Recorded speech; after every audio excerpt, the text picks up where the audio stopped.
In a quiet American town called Maple Ridge, 12-year-old Ethan lived in a small blue house near the edge of a long forest. The town looked peaceful with white fences and tree-lined streets, but the forest behind Ethan's house always made him uneasy. His parents often warned him not to go deep inside because people sometimes got lost there. Ethan was curious by nature and loved exploring, especially after school when the sun began to lower and shadows stretched across the ground. One afternoon while walking home, he noticed something strange near the forest path, a small brown backpack lying beside a fallen log, covered in dirt and leaves as if it had been there for days. Ethan picked it up and felt a chill when he realized it was heavy and slightly torn. He looked around but no one was there, and the forest was silent in a way that made his heart beat faster. Inside the backpack he found a notebook, a flashlight, and a folded map with red markings circling a spot deep inside the woods. The first page of the notebook had a name written in shaky letters, Lily Morgan, followed by dates from 2 weeks ago. Ethan remembered hearing about a girl named Lily who had gone missing while hiking with her family. His stomach tightened as he realized this might belong to her. He knew he should take it to the police, but his curiosity and concern pushed him to read further. The last sentence in the notebook said, "I think someone is watching me." Ethan felt a cold wave of fear but also a strong sense of responsibility. He decided that whatever had happened in the forest was not finished, and he could not ignore it. That evening Ethan could not sleep, and the image of the notebook stayed in his mind. The next morning he told his best friend Noah about the backpack, and Noah's face turned pale as he listened. Noah warned him to stay away from the forest and give everything to the adults, but Ethan felt that time mattered.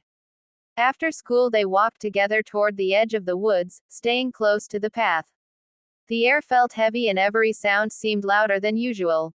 Ethan held the map tightly and followed the red markings until they reached a narrow trail barely visible between thick trees. As they walked deeper, they noticed broken branches and faint footprints pressed into the dirt. Suddenly they heard a snapping sound behind them and both boys froze. A tall man stepped out from behind a tree, wearing a dark jacket and carrying a hiking stick.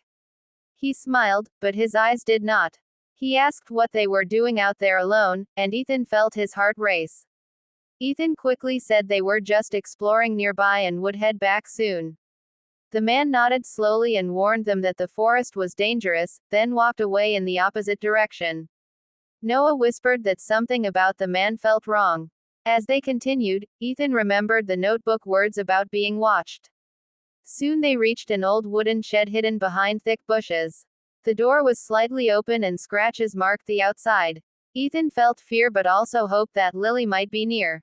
He knew this was bigger than curiosity now, and that doing the right thing might be scary but necessary.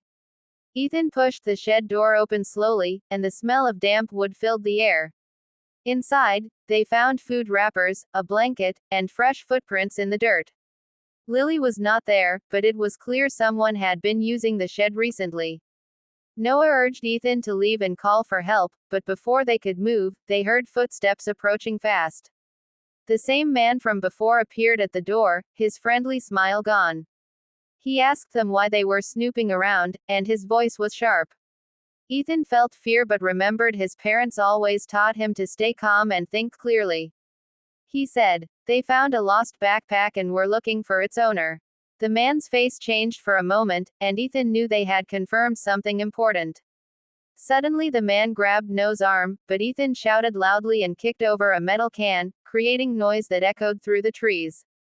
The man hesitated, and in that moment the boys ran as fast as they could. They did not stop until they reached the main road, gasping for air. Ethan immediately called the police and told them everything. That night police cars lined the forest entrance. Officers searched the shed and surrounding area.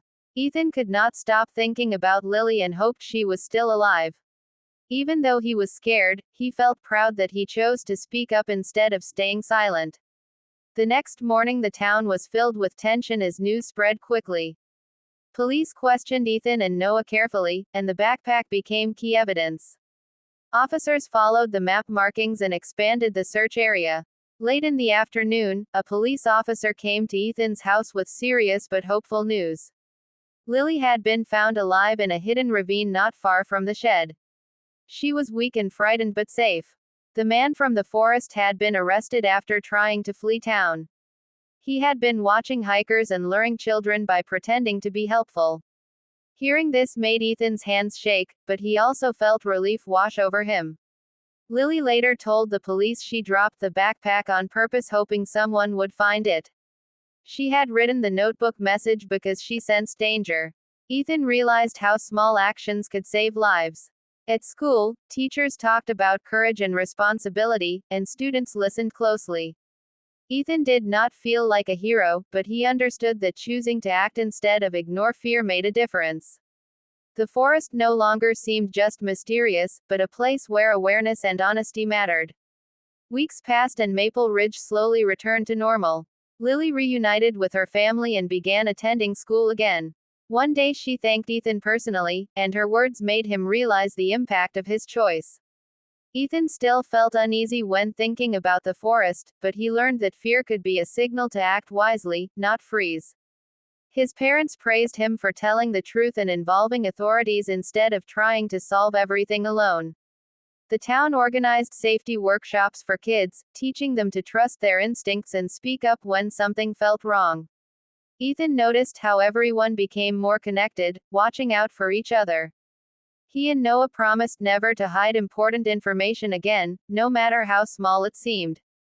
The forest remained quiet, but now it represented a lesson instead of a threat.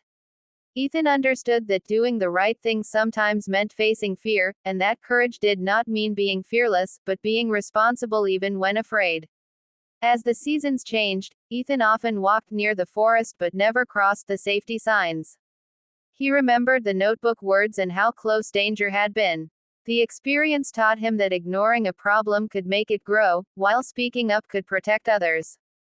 He learned that adults, police, and communities exist to help, and that kids should never carry heavy secrets alone. Ethan grew more confident and thoughtful, understanding that real strength comes from honesty and care for others. Maple Ridge became safer because one child chose responsibility over curiosity. The moral stayed with Ethan as he grew older, that when something feels wrong, the bravest thing to do is tell the truth and seek help, because even small actions can lead to big changes and protect lives.